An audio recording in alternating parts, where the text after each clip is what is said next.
প্রতিদিন বিকাল হওয়া মানে ছাদে চলে আসা ডিউটি। তো আজকেও বিকাল বিকাল ছাদে আসলাম। আজকে আসতে একটু লেট হয়েছে, সূর্য ডুবে গেছে। তো এসে আগে ওদের খাবার দিলাম। এখানে খেয়াল করেন মাঝখানে মিডল একটা খয়েরি কালার কবুতর, ও খুশিতে এরকম রাউন্ড রাউন্ড দিচ্ছে।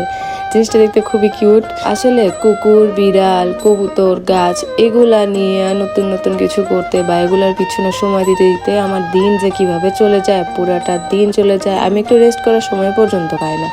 আমি জাস্ট ভাবি যে ভাই মানুষের দিন কেমনে কাটে। তো যাই হোক, আমার ডিউটি তো আমার পালন করতে হবে। বাসায় আমার এই বিস্কিট ছিল, চকলেট বিস্কিট। আমি খুব শখ করে গিয়েছিলাম, বাট বিস্কিটগুলো একটু নরম হয়ে গেছে, যার কারণে আর খেতে ভালো লাগতেছে না। তো আমি আসলে আমার কবুতরকে না ওয়েস্টেড সব খাবারই দিও, আর ওরা খেয়েও ফেলে।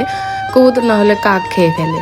তো আমি খাবার দিচ্ছিলাম, ওরা কেন জানি খুব ভয় পাচ্ছিল, রাগ হচ্ছিল। আমার খুবই বিরক্ত লাগে এই জিনিসটা না। ওরা আমি একটু হাত পা নাড়ালে ওরা একদম ভয়ে নড়ে ওঠে, যার কারণে আমার খুব রাগ লাগে যে তোদের এত পোষা বানাই, এত খাওয়া দেয়, তোরা আমাকে দেখে ভয় পাস। তো ওই যে ওরা ওরই শুরু করে দিছে।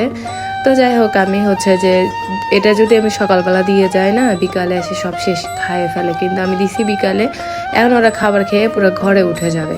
তো যাই হোক, তারপরে দিলাম, যা পড়ে থাকবে সকালে খাবে। আর আমি ওদেরকে রিটার্ন ডাকার জন্য এমনি অভিনয় করতেছিলাম। তো টুকটাক সব ফিরে আসছে, আর আসবে, খাবার পড়ে থাকলে আসে, ওদের কাজ কি। আর এইদিকে আসে, এইদিকে হচ্ছে যে আমি আমার যে কিছুদিন আগে চন্দ্রপ্রভা গাছে খাবার দিয়েছিলাম, ওই গাছগুলার বেশ কলি আসছিল, এখন একটু করে ফুল মেলতে শুরু করছে। আর এটা এত থোকা থোকা এত সুন্দর ফুল হয়, আমার এত পছন্দের একটা ফুল। মানে আমি কি বলবো, এই গাছটা ভর্তি, জাস্ট থোকাগুলো আরো একটু মেলুক। আর আমি কাটিং করে দিছি, তো গাছটার জন্য ছোট, কারণ ছাদে বড় গাছ আসলে ভালো লাগে না। আর এইদিকে এগুলো হচ্ছে বাগান বিলাস গাছগুলোতেও মানে ফুল মেলতেছে। আর এখানে আমি একটা ভাবলাম একটা কামরাঙ্গা তুলে খাই। পাখির জ্বালা যন্ত্রণায় আমি নেট দিছি, বাট এটা যে আগে ছোট ছোট কামরাঙ্গায় ওরা না ঠোকর দিয়ে চলে যায়, যার কারণে আসলে ওইটা বড় হয় না বা ঠিক মতো হয় না। তো যাই হোক, আমি একটা কামরাঙ্গা তুলে নিলাম, মোটামুটি একটু পাকা দেখে, বড় সাইজের। ওইটা এখন বড়, কারণ ওটার বাড়বে না। আর আরেকটা ইন্টারেস্টিং বিষয় হচ্ছে, আমার কাঁঠাল গাছে ছোট ছোট কাঁঠাল বেরিয়েছে, এগুলোকে আসলে মুচি বলে।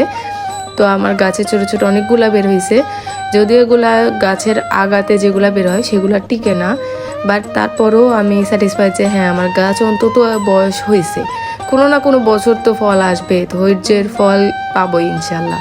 তো যাই হোক, অনেকগুলা মুচি চলে আসছে কিছুদিনের মধ্যে, হয়তো বা এই বছর না হলেও আগামী বছর আশা করা যায় যে কাঁঠাল পাবো, কারণ এই সবগুলো কাঁঠালের যে মুচি আসছে এগুলা সবগুলো আগা দিয়ে বের হয়েছে, এগুলা টিকবে না। আমার এদিকে ফলের শাড়ি, আমি ফলের শাড়ির দিকে আগায় যাচ্ছি, ভাবতেছি একটু ঘুরে আসি, মানে ছাদ না ঘুরলে তো ভালো লাগে না।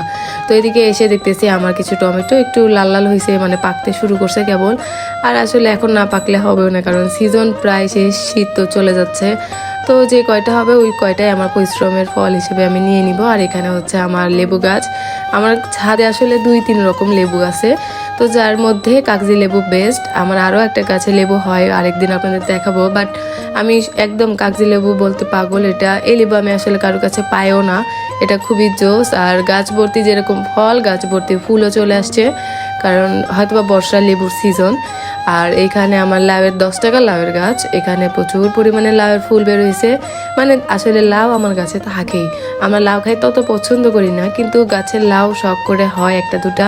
তো ছোটো ছোটো থাকতে উঠাই নিই, আমাদের বাসায় মেম্বারও কম, জাস্ট টুকটাক একটু খাই, আর অত পছন্দ করি না, যার কারণে তুলে নিয়ে যদি একে ওকে দেওয়া যায়। এখন গাছে হয়েছে শখ করে কষ্টের ফল। আমার আসলে ফল খাওয়ার থেকে না, এই যে ফল ফলানো, এতেই আমার বেশি আনন্দ বোধ হয়, আমি বেশি স্যাটিসফাই হই যে এই ফলগুলো ফলাইতে আমি পরিশ্রম করে ফলাইতে পারছি, এটাই আমার আসলে মনের শান্তি।